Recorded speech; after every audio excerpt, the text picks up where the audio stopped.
Capacidade de pagamento de curto prazo, né? Então, hoje eu quero trazer um apanhado geral sobre isso, né? Quais são os dois indicadores, ou então os dois índices, que evidenciam essa capacidade de pagamento de uma empresa no curto prazo.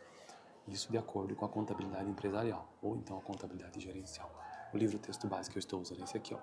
Análise das demonstrações contábeis, contabilidade empresarial, que é uma playlist específica que eu estou construindo aqui nesse canal, sobre contabilidade de modo geral, mas a playlist específica é contabilidade empresarial ou gerencial. A capacidade de pagamento de curto prazo de uma empresa, de acordo com este livro do professor José Carlos Marion, traz dois índices. Então, o índice de liquidez corrente, ou então liquidez comum, também conhecido pela sigla LC, ou então, e também o índice de liquidez seca, também conhecido pela sigla LS.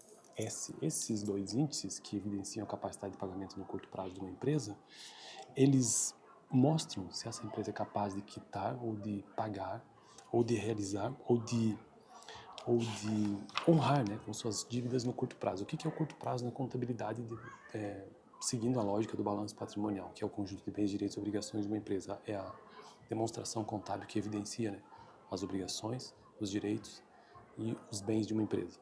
Então, o curto prazo, além do ponto de vista da contabilidade gerencial, refere-se a um ano, ou seja, é o grupo de contas que pertencem ao passivo circulante e ao ativo circulante. E esses dois índices, o índice de liquidez corrente e o índice de liquidez seca, levam em conta na sua fórmula a divisão entre ativo circulante por passivo circulante. Especificamente, o índice de liquidez corrente, ele faz essa divisão entre ativo circulante e passivo circulante.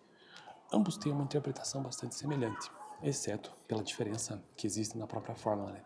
O índice de liquidez seca, porque seria estranho falar assim, ó, índice de liquidez líquida. Então eles acrescentaram esse nome, né? Índice de liquidez seca.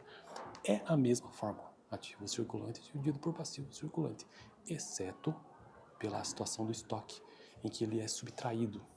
Então é feita a subtração da conta estoque do ativo circulante. Afinal de contas, ele está no ativo circulante. E para finalizar esse vídeo, o cálculo eu já mostrei a diferença que existe, né, entre eles.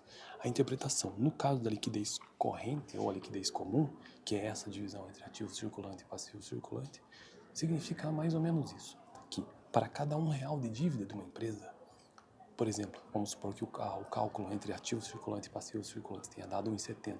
Então, para cada R$1 de dívida dessa empresa, existe 1,70 de dinheiros e valores que se transformarão em dinheiro. Estão no ativo circulante, ou seja, podem se transformar em dinheiro ou são dinheiro, né? Ou para cada R$1 de dívida, no curto prazo, há 1,70 de dinheiro, né, e valores que podem cobrir essa dívida. Isso no caso do índice de liquidez corrente. O índice de liquidez seca, ele significa exatamente a mesma coisa, exceto o fato de que é preciso descontar o caixa, né? O caixa não, é preciso descontar o estoque. Então a interpretação seria assim, ó, para cada R$1 de dívida do passivo circulante, a empresa dispõe de 0,56, vamos supor que a conta seja essa, de ativo circulante sem os estoques, por exemplo. E essa subtração ela é feita porque muitas vezes o estoque ele acaba distorcendo a realidade financeira da empresa, né? Então por isso que é feita essa substituição.